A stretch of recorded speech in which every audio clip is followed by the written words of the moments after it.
이제 사실은 귀두뿐만 아니라 음경 몸통까지 다 확대를 시킬 수가 있고, 필러는 넣는 양만큼 커집니다. 그러니까 많이 넣으면 많이 넣을수록 커지지만은 문제는 있다는 게, 진피는 아예 그냥 딱딱한 피부를 넣는 거기 때문에 모양은 제일 예쁜데, 진피의 가장 큰 단점은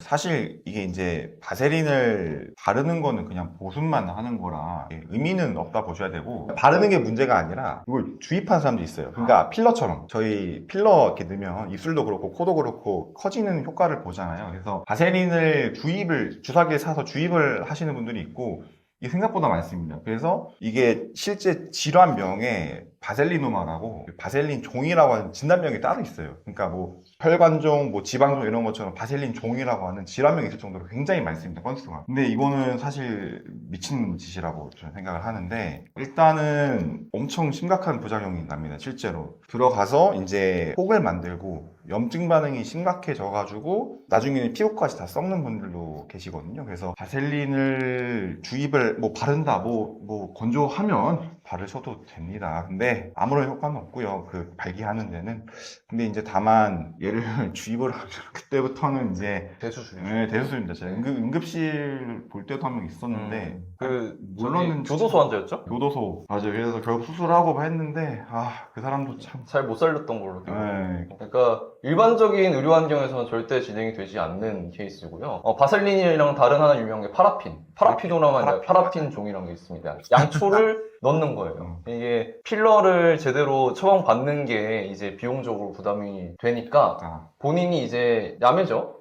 소독되지 않은 환경에서 그런 것들을 넣게 되는데, 주사가 오염돼 있어서 세균이 들어가서 다 썩어버릴 수가 있고, 그거랑 별개로 바셀린이랑 파라핀 종 자체가 음경 피부 자체를 굉장히 구조를 망가뜨립니다. 그래서 수술한다고 해도 살릴 수 있는 부분이 많지가 않고요. 결국은 다른 피부를 갖고 와서 뭐 붙여줘야 한다든지, 그래서 다른 피부니까 감각이 있겠어요, 없지? 그러니까 이후에 성관계에서 굉장히 문제가 생길 가능성이 크고, 이제 주변에서 보인다면 절대 하지 말라고 뜯어 말리고 싶은 그런 잘못된 짓입니다.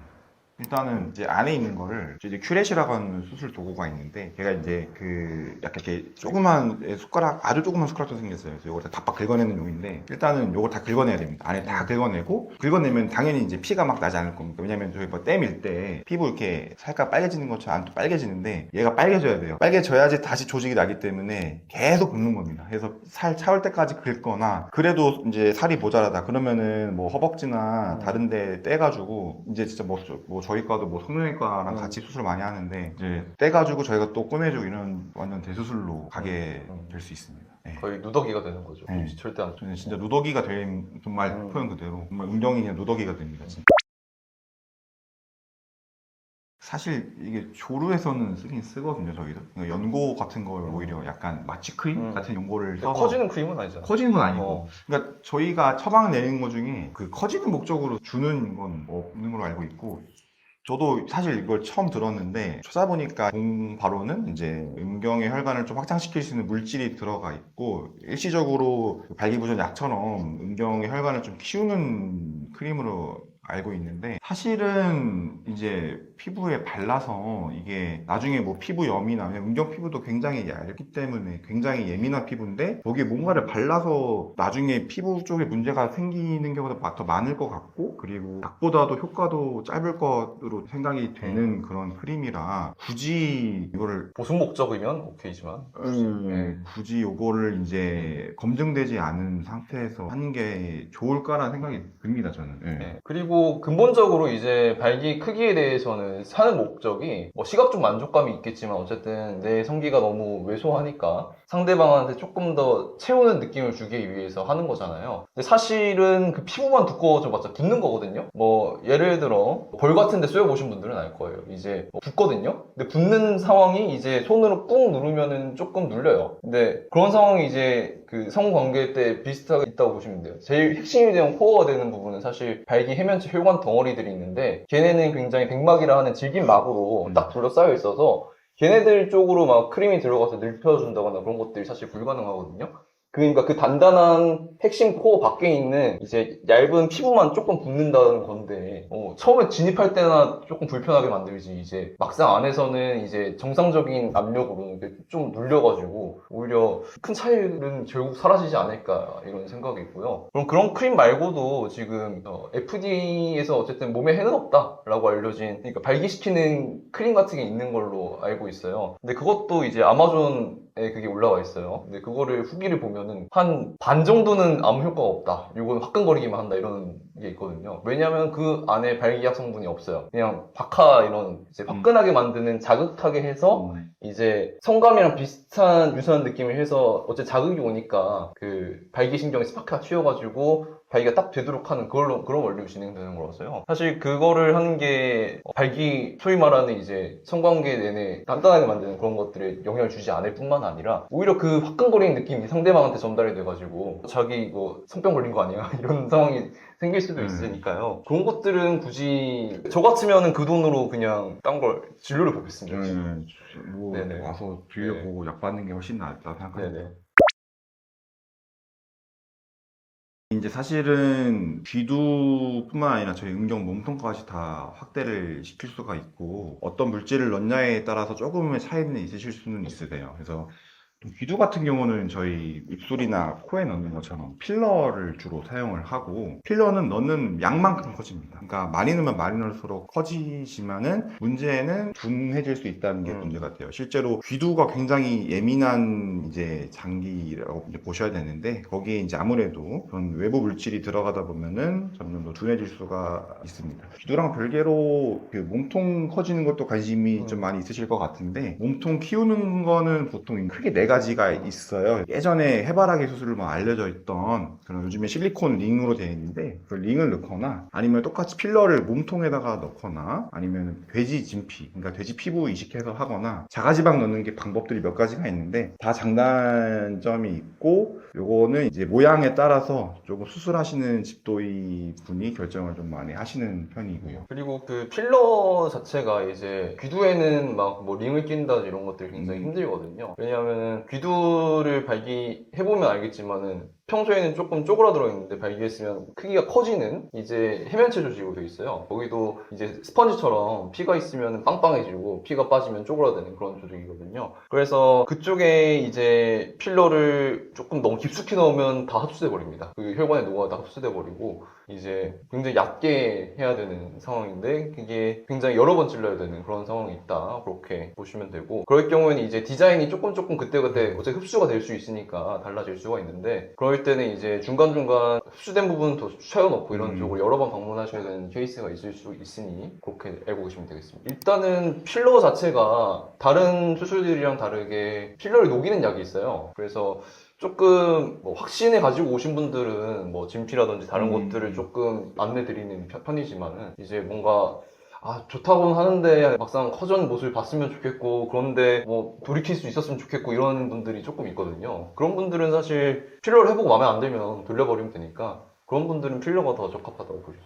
그러니까 얇은 분들한테 조금 추천을 해드릴 수가 있을 것 같아요. 근데 경우에 따라 다르거든요. 이제 파트너가 굉장히 클 수가 있어요. 그러니까 같이 얘기를 들어봐야 되거든요.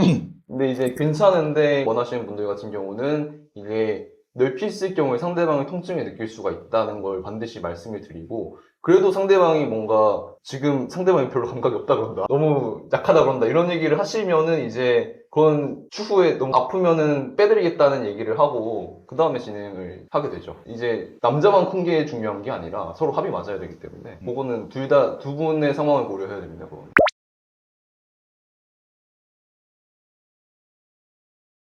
아까 나온 거는 이제 굵기면은 요거는 길이인데 사실은 굵기가 더 쉽습니다. 예, 결론부터 말씀드리면은 훨씬 효과도 좋고 아까 말씀드렸던 것처럼 돌릴 수도 있고 훨씬 더 수술 시간도 짧고 근데 길이도 불가능한 거는 아닌데 음경을 잡아당기고 있는 인대들이 있습니다. 이걸 현수인대라고 하는데 요거를 약간 절개를 해서 끄집어내는 거라 보셔야 돼요. 그러니까 요런 방법을 주로 사용을 하는데 발기했을 때는 결국에는 크기는 같습니다. 왜냐면 발기를 하면은 이게 안쪽에 있는 게 튀어나오는 거기 때문에 발기 전의 크기를 한 1cm에서 3cm 정도 늘리는 데는 효과가 있긴 있는데 발기 후의 길이는 사실 오히려 이게 인대가 안 잡아줘서 이게 축 처지는 쪽으로 발기가 되는 게 부작용이라 사실 그렇게 추천드리지는 않고 뭐 약간 이제 성인 말고 애들 같은 경우는 저희가 수문응경이라고 정말 이게 너무 꽉 잡아당겨서 안으로 들어가 있는 애들이 있어요. 그런 애들이 이제 수문응경 교정술이라고 하거든요. 요거 해주면은 그래도 많이 튀어나오게 할 수는 있어요. 이건 끊는 건 아니고 이제 그 좀 단단해진 피부를 조금 절개를 해주고 얘를 빼서 다시 꿰매주는 거라 고정하는 느낌이라 애가 조금 숨겨져 있는 것 같다 그러면 그거는 해볼만 해요. 근데 성인들 같은 경우는 오히려 이제 그냥 쭉 계속 처진 상태로만 있으실 수가 있어서 근데 그것도 상황 따라 좀 다를 것 같은데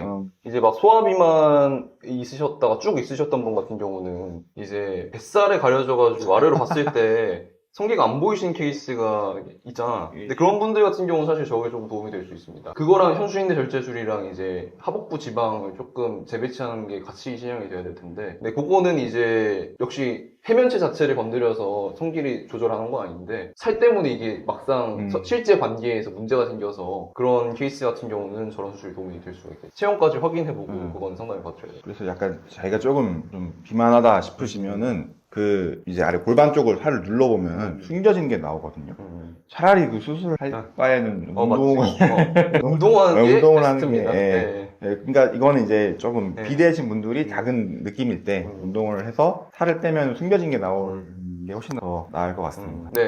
근데 어르신분들 같은 경우는 이미 몇 번 하셨던 분들이라 이미 다 알고 뭐 저번에 이런 거 해봤는데 좋더라고 이런 식으로 하시는 분들이 많고요. 젊은데 처음으로 하시는 분들 같은 경우는 되게 부끄러워하시죠. 근데 안심시켜도 돼요.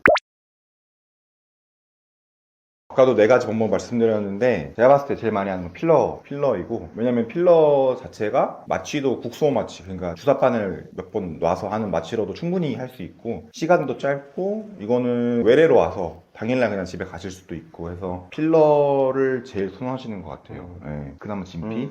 진피는 사실 모양은 제일 이뻐요 보면은. 그러니까 왜냐면 필러는 사실 이게 어떻게 보면은 이제 주사로 액체를 넣어서 얘가 모양을 자꾸 굳는 느낌이라면은 진피는 아예 그냥 딱딱한 피부를 넣는 거기 때문에 모양은 제일 예쁜데 진피의 가장 큰 단점은 단차가 생기는 거예요. 그러니까 이렇게 생기거든요. 그러면은 이제 이렇게 생기는 이 지점이 여성분들한테 통증을 줄 수가 있습니다. 딱딱딱 하면 들어갈 때. 그리고 요즘에 거의 안 하죠. 링 많이 안 하는 것 같고 자가지방이 사실 제일 좋을 거로 생각하실 수도 있어요. 왜냐면은 이렇게 배에 있는 걸 이제 넣는 거니까. 근데 수술 시간이 너무 길어요. 자가지방은 너무 길고 그리고 수술도 어렵기도 하거니와 이제 몸에 내지방이기 때문에 음경에서 다 흡수해버릴 수가 있어요. 흡수해버리면은 오래 수술해가지고 비싼 돈 내고 했는데 막상 이제 커지는 게 없을 수도 있어서 요거는 사실 많이 하진 않습니다.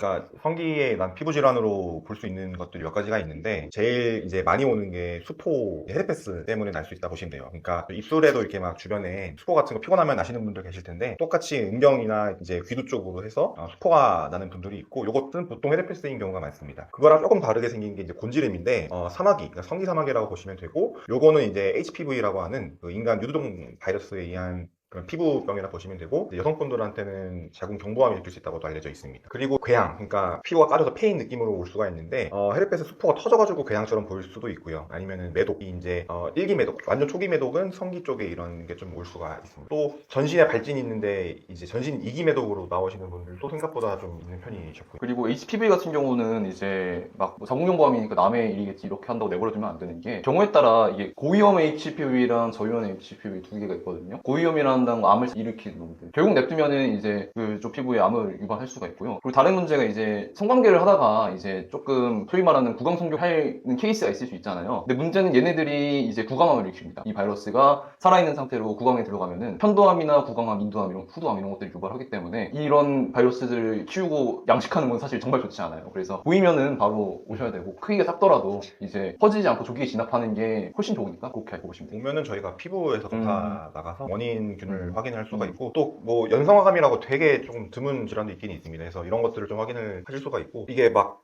저도 외래 보다 보면은 되게 헷갈리실 것 같긴 해요. 왜냐면은 이게 점이냐 사막이냐가 되게 애매하거든요. 그래서 점 갖고도 오신 분도 있어요. 근데 그걸 전혀 좀 부끄럽다고 생각 안 하고 오히려 잘하고 있는 거라고 말씀을 드리고 싶어요. 그렇게 말씀드리기도 해요. 막 죄송합니다. 제가 점 가지고 괜히 아닙니다. 이거는 정말 이게 좋을 것 같아요. 예, 곤지름일 수도 있어요. 점이 아니라. 그래서 모양을 저희는 이제 계속 보다 보니까 이게 감별이 되는데 사실 이거를 이제 안 보는 사람들은 당연히 모를 수밖에 없고 뭔가 의심이 되면은 뭔가 의심이 돼서 맞다 가면 치료를 하시면 되고 아니면은 안심하고 돌아가시면 되기 때문에 그거는 이제 안전 비용이라고 생각하시고 그냥 쉽게 오시면 될 것 같아요.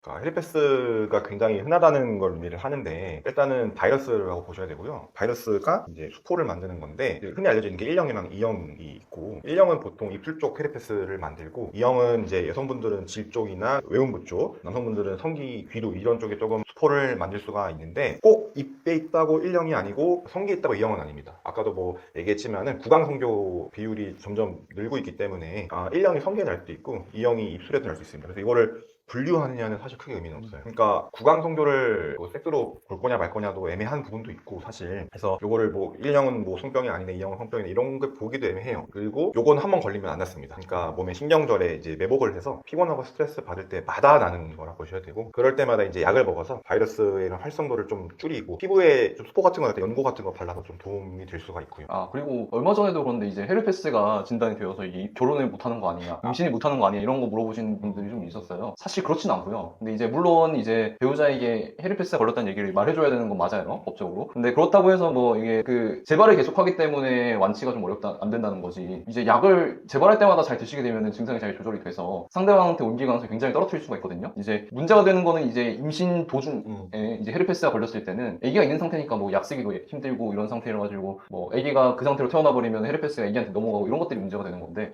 사실 그런 것들에 대해서만 주의를 하시면 돼요. 막 이것 때문에 뭐 정자에 문제가 생긴다거나 뭐 임신이 안 된다거나 그런 건 아니고요. 이제 관리를 하셔야 되는 그런 질환이라고 말씀드리겠습니다. 출산이 문제라서 출산이 문제. 네, 그 질에 있는 게 애한테 가면 애한테는 안 줄 수 있습니다. 애기는 뇌염을 일으킬 수가 있어서 근데 사실 그것도 약으로 억제하면서 출산하면 문제가 없기 때문에 이거 막 그런 분이 계셨어요. 이거 진단됐는데 엄청 우시는 거예요. 자기는 망했다. 이거 망한 거 아니라고.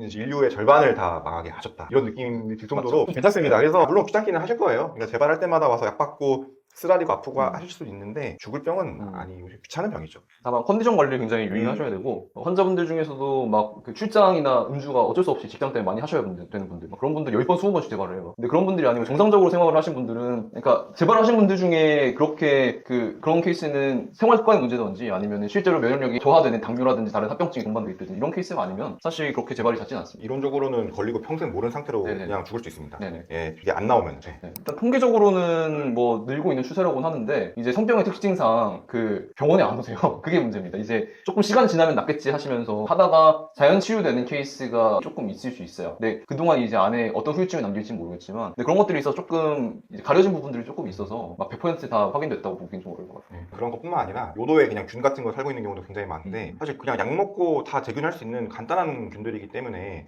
그런 거 다 고려하면은 빈도는 굉장히 많습니다. 검사해보면은 한두 개는 꼭 나오는 분들 많이 계시고 사실 그것도 이제 상대균으로 볼 수 있는 여지도 있기 때문에 비율로 놓고 보면은 많지만 이제 사실 중요한 거는 얘가 경중인 것 같아요. 제 생각에는. 후유증이 심하게 남기느냐 심하게 아니면은 그냥 별 문제 없이 끝나는 넘어갈 수 있느냐 그 정도로 좀 보시면 될 것 같습니다.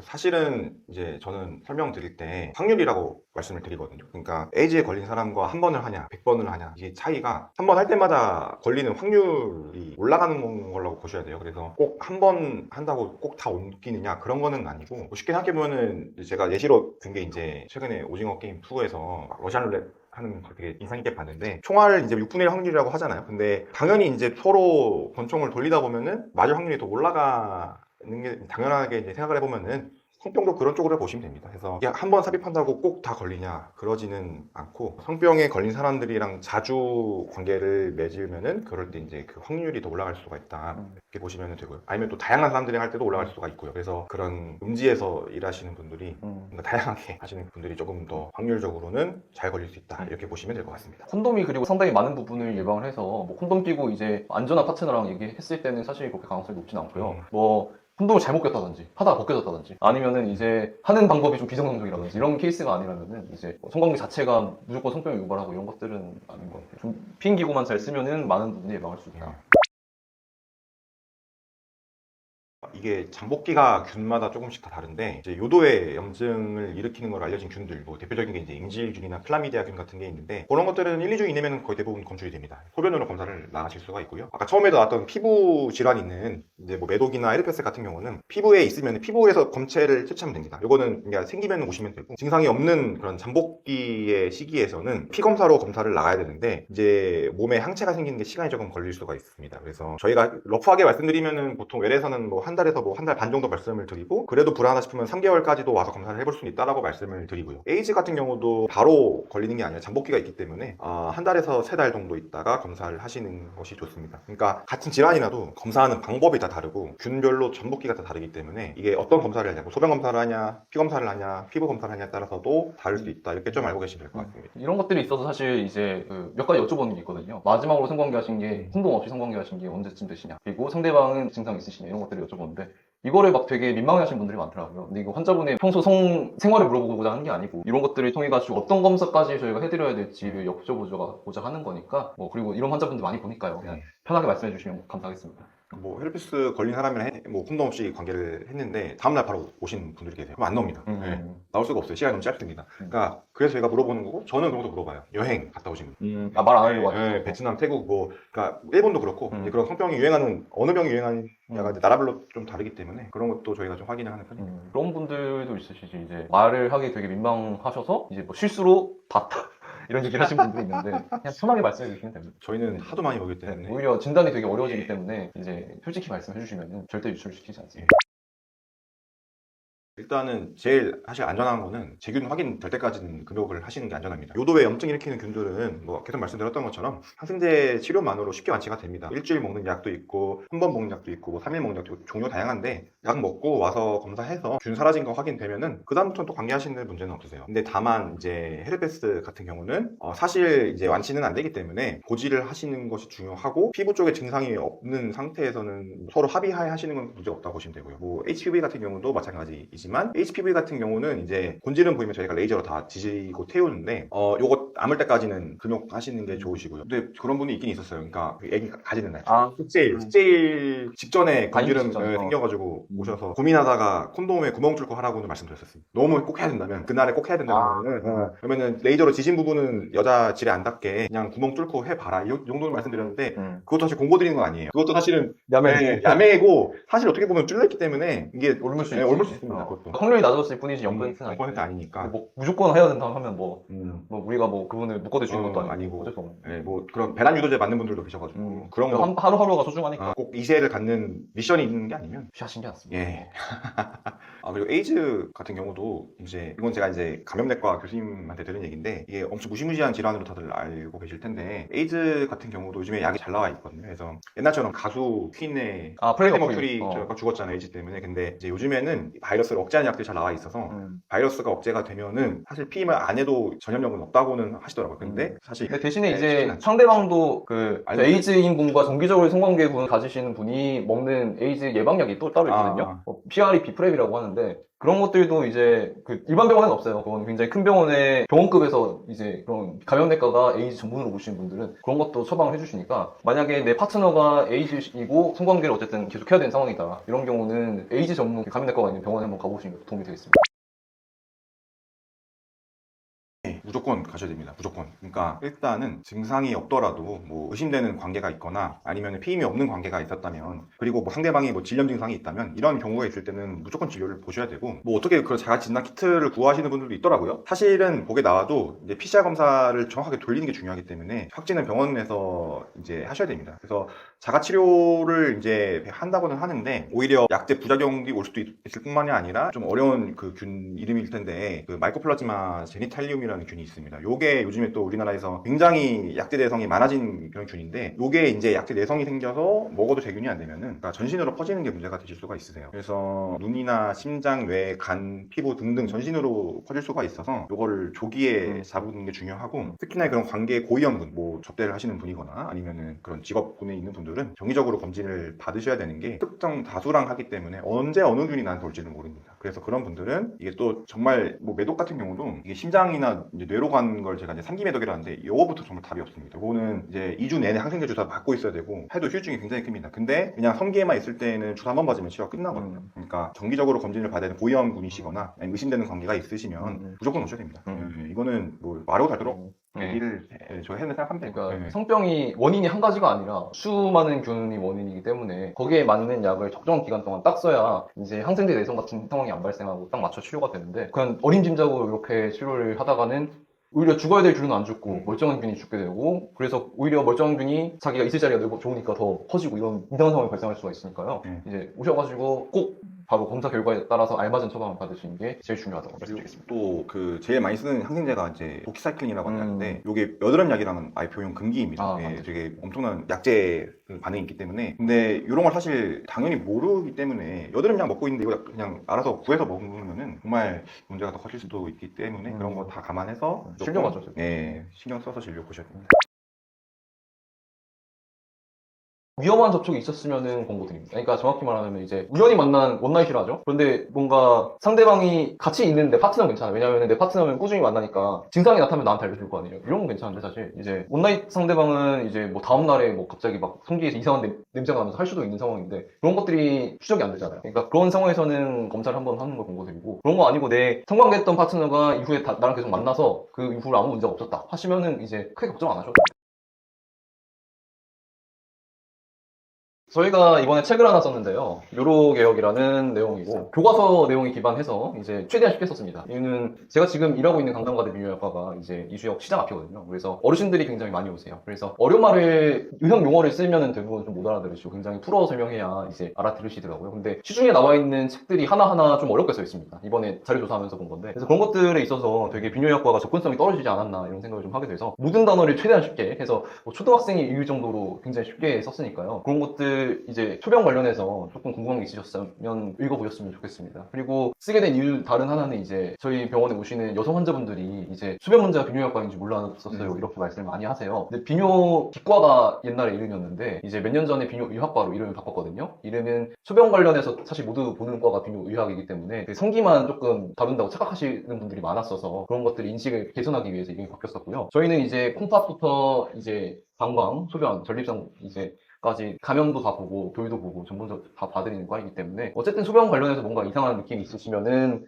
오시면 도움이 많이 되겠습니다. 뭐 소변색이 이상한 것도 사실 뭐 저희가 조금 궁금하실 것 같아서 저희 책 안에 일일이 다 담아뒀거든요. 이런 것들도 다 이제 비뇨약 질환이랑 관련되실 수가 있으니까 이런 증상 있으시면은 비뇨약과 가까운 데로 오시면 되겠습니다. 정말 여성분들이 안타까운 게 많은 게 방광 질환이 다 방광염으로만 해서 항생제만 드시는 분들이 많은데 이게 소변 검사해 보면은 방광염은 명확하게 나오지만 다른 방광 질환들은 염증도 없고 근데 뭐 시원하지도 않고 이런 경우도 굉장히 많습니다. 근데 감별해야 될 질환도 굉장히 많은데 그냥 다 무지성 방광염으로 약을 먹으시는 분들이 많아서 조금 많이 안타까운 것도 있고 그런 측면으로도 더 쉽고 자세하게 썼기 때문에 남성분들뿐만 아니라 여성분들 역시 관심 있게 책을 좀 봐주시면 좋겠고 쉽게 쓰긴 썼지만은 그래도 안에 있는 내용은 다 교과서나 논문 기반으로 정확한 정보 전달 목적으로 했기 때문에 이제 내용에 대한 신뢰도는 그래도 있죠.